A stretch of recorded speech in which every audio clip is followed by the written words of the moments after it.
Have you ever stumbled into a moment so unexpected, so complicated, that you knew right then your life would never feel the same again?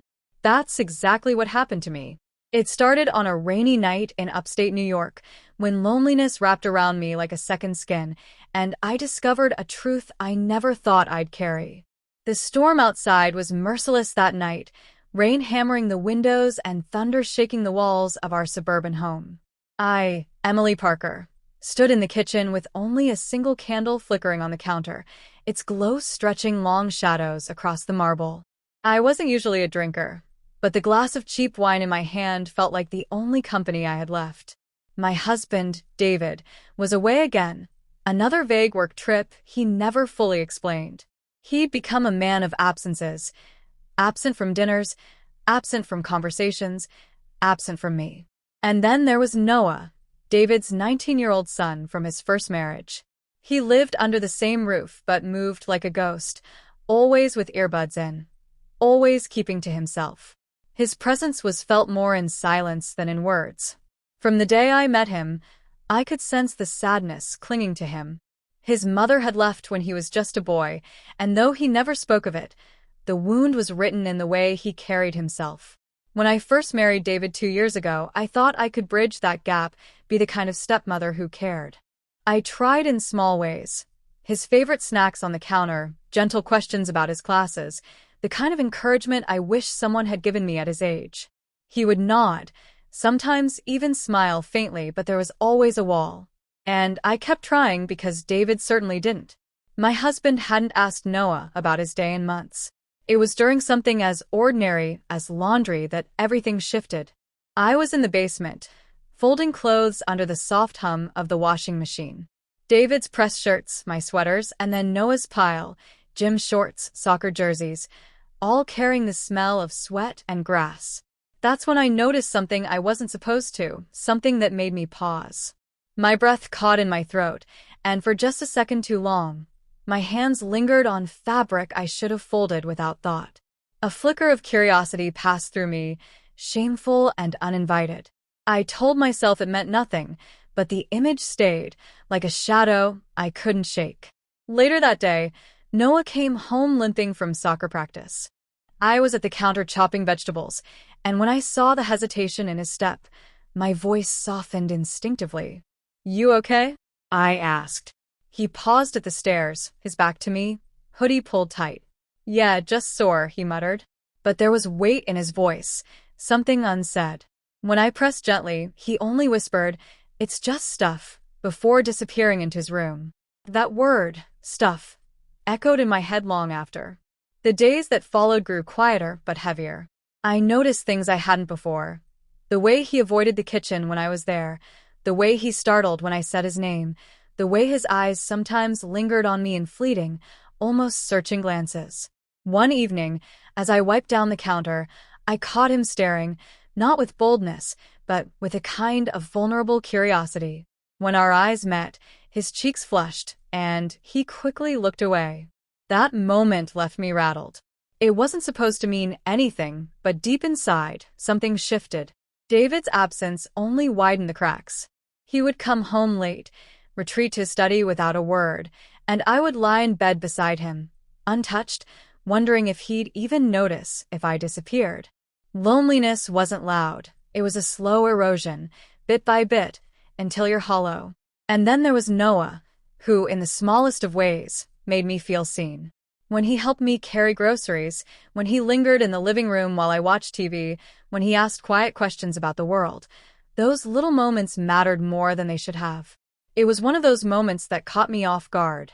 I was stirring a pot of soup, steam curling into the air, when Noah, sitting at the table, suddenly asked, "What makes a man normal?" I froze, spoon in hand. "What do you mean?" I asked carefully.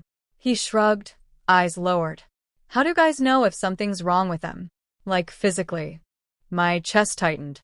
His voice was so raw, so unguarded, that I could hear the fear beneath it. I reassured him gently, telling him that everyone was different, that there was no single definition of normal. He nodded, but his eyes said he wasn't convinced. That moment replayed in my mind for nights after, not just as a question, but as a confession. More questions followed, hesitant at first, then deeper. Do girls care about size? Does being different scare people away? What if someone feels uncomfortable in their own body? Each time, I answered softly, carefully. And though I told myself I was just being supportive, a part of me couldn't ignore the way his vulnerability stirred something inside me, a mix of protectiveness, empathy, and something far more dangerous. David grew more distant. His business trips lengthened, his texts shortened. I found myself spending more time downstairs, watching old movies, listening to the hum of the fridge, folding laundry in silence. And Noah, he started joining me. We'd sit on the couch, at first with a cushion between us, then shoulder to shoulder. He laughed more, smiled more, and in his eyes, I began to see something that terrified me, because I felt it too. One night during a storm, the power went out. The house was swallowed by darkness, lit only by candles flickering against the walls.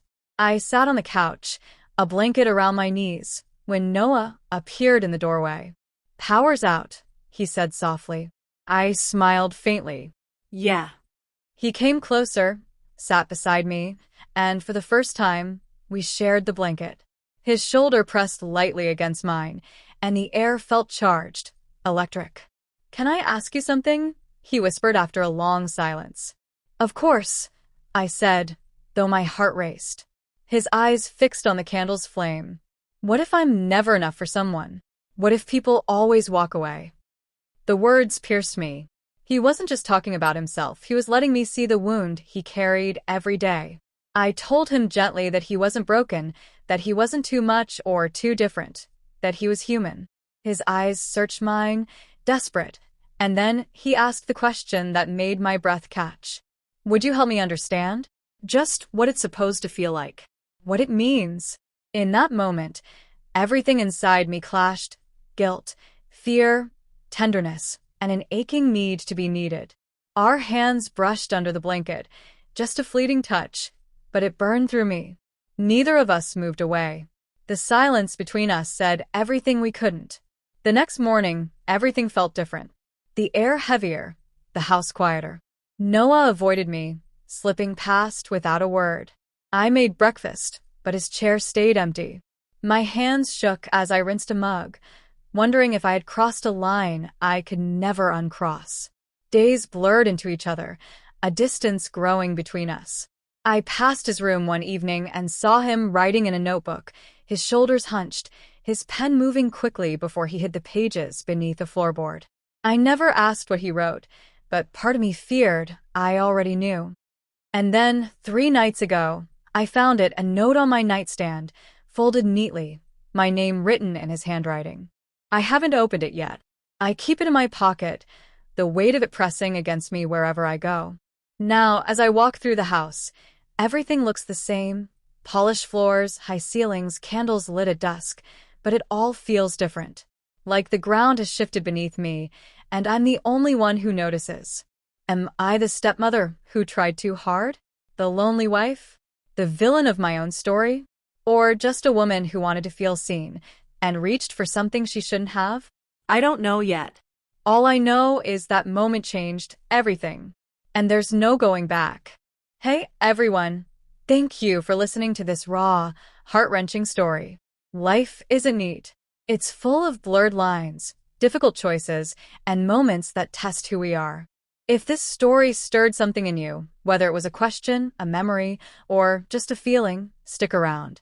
Hit subscribe and tap the bell icon so you never miss another story that challenges the heart and makes us think about the messy, human side of life. And please, share your thoughts in the comments. I'd love to know what you think.